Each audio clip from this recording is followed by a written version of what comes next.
What's good, YouTube? It's your man BG Tech Life, and today we got the Pixel 7 Pro on deck. We just updated to Android 14 Beta 4.1. We just need to have a conversation about the direction I think this device is going as it's going through this Android 14 beta program. So the Pixel 7 Pro is Google's flagship slab of glass device, top of the moot compared to the Pixel 7a and the Pixel 7.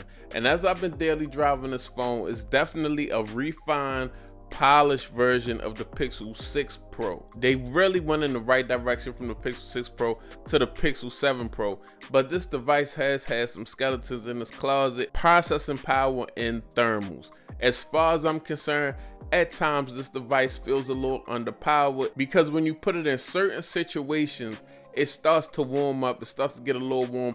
You start to get concerned because it's more than I'm used to on most devices. Now, like I said in other videos, this device does a lot right. It's got a nice big screen, but at the same time, a nice form factor to hold in your hand.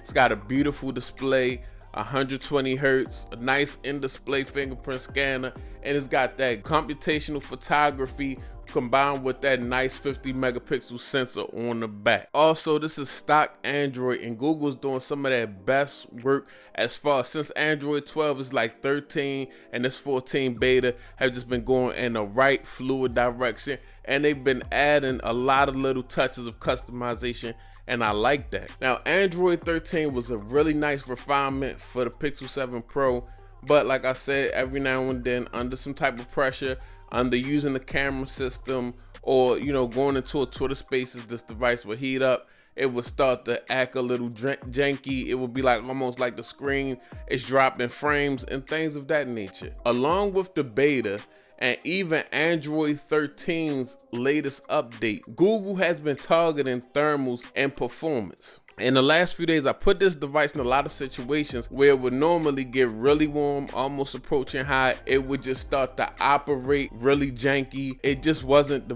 best situation for the device, and I try to keep this device out of those situations so I can use it. Not under a lot of pressure. This is a really fluid device, but I call myself really just like testing the device under pressure since Google has been targeting thermals and performance and things of that nature, and I found this device to be actually performing better under a heavier workload than normally. And I think that's because Google is specifically working on the software and attacking this issue that folks have with thermals and performance issues. So I actually took this device, I went into a Twitter Spaces, and I was in the Twitter Spaces, I was talking in the Twitter Spaces, and I kept it in the Twitter Spaces for about at least 20 minutes. That while we were in the Twitter Spaces, I actually opened the camera and recorded a minute of 4K video, and this device just warmed up just a teeny bit, but nothing more than I would expect from any device. It was very lukewarm. Previously, it would have got a lot warmer and it would have started operating in a way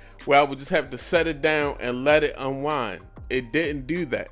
So it's really something to these latest Android updates addressing the thermal situations and the performance, because like I said, this is a really good phone 90% of the time. It's just the 10% of the time that this phone might fail you or give you trouble or frustrate you with some of the performance woes. Speaking to this last Android 14 Beta 4.1, it was a lot of little fixes, which is letting me know we're on Beta 4, and then we got an updated version of that beta.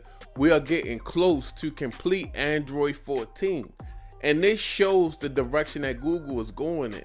They want this device and all of their devices, I'm sure, to be performers under some pressure so that they can compete with other devices. And I'm actually excited. I just put this device in situations where I thought it would fall apart, and it didn't fall apart. So whatever they're doing behind the scenes with software is making a difference. And I'm also excited because they're really cleaning up Android 14. And when Android 14 come out, by the time that is released, we'll have the Pixel 8 Pro with a whole new Tensor G3 processor that's been updated. At the end of the day, guys, I'm a big fan of Google and their Pixel devices. So I want their Pixel devices to be performers and get better. So I'm actually very optimistic about what I'm seeing with this device, and especially when we rolling into the next Pixel with an updated processor, and we're really cleaning up this Android 14 beta, which means it's gonna be probably really good on the next device with an updated processor. This is the direction that I know that Google could go in, and I know that they can, you know, add that performance with already everything that's already great about this device. I hope this device keep going in this direction. I like the look on the Pixel 7 Pro getting better, having less thermal issues, and really going to the Pixel 8 Pro as a performer that can compete with any other Android device and still do all the Google Assistant tasks that the Tensor allows it to do, and also be a computational photography beast. I love following this device, and I love being the bearer of some good news. It's your boy BG Tech Life. If you're not subscribed, get subscribed. Follow me on Twitter and Instagram, BG_TechLife. It's your man BG. I'm out. Peace.